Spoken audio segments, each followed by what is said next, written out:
keep telling us we're burnt out, but the truth is we're not burnt out. We're betrayed. We were sold a dream and then handed a leash. Like told to grind, hustle, stay loyal, but for what? So we can work our lives away and still barely survive? So we could break our backs and still get blamed for not working hard enough? This isn't a burnout, it's a trauma response. A trauma response from a generation that's been lied to, manipulated, and overcharged since the day we turned 18. I mean, we didn't fail, we got set up. We were handed debt, toxic jobs, no health care, overpriced rent, and then told to be grateful, like we're not being eaten alive. Nah, you don't get to just gaslight us into silence. Not anymore. The system wants us too exhausted to think, too drained to fight back, and too distracted to even notice we're drowning. But guess what? Some of us are still standing, and we're not just remembering. We're waking the fuck up, and we're not going to shut up about it. This country is falling apart at the seams. All of us see it. All of us know it. Everybody that I know realizes that we're screwed. I don't know a single person right now that doesn't actually agree that we're screwed. I don't know a single person that doesn't say our entire government is corrupt. It's mind-boggling to me how screwed we are. My wife and I were just sitting here talking about our kids and going like, we're at a point where we wish our children don't have children. That's how bad things are in this country. We're like frogs in a pot, and they've been cranking the temperature up, and now we're all starting to boil, and everybody agrees that we're screwed. Everybody. I haven't talked to a single person in months that doesn't say, yeah, we're screwed. The American dream is dead. We are screwed. But here's the issue. Here's the problem. We are all still doing this and pointing fingers at the villains that we think are causing it. It's the Mexicans, the poor people, the homeless people, the left, the right, my neighbor. We're all still pointing fingers at each other. And our inability to organize is what's causing this to happen and causing them to be able to do this to us. The minute that we can organize, that is our problem, is our inability to organize. It's our inability to freaking agree on anything.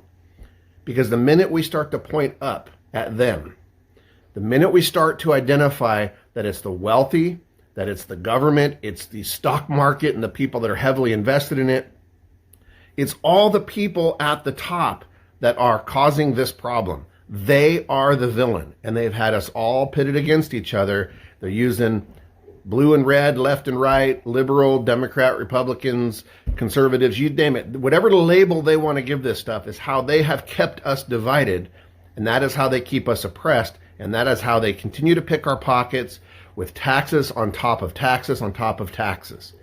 We are being taxed to death, and I can't even drive down the road right now without my car hitting 2-foot wide potholes. So I don't know a single person that doesn't agree with everything that I just said, that we are paying out the nose and getting very little back, and our money is all going into the pockets of very wealthy people, and now they're figuring out ways of replacing us with AI and automation. So at some point, we are going to have to all agree that this is not a left-right, neighbor against neighbor, that this is the top versus the bottom, the haves versus the have-nots. And the one thing that I hope, if anybody hears this video, please get it through your heads that there are no billionaires, there are no wealthy elites, there are nobody that are at the top that care enough about you to save you. Donald Trump isn't going to save you. Joe Biden's not going to save you. Kamala Harris isn't going to save you. There is no rich, wealthy savior that is going to come save you from this crap. We're going to have to save ourselves. We're going to have to organize, and we're going to have to come together, because we're talking about 500 people. We're talking about 800 billionaires.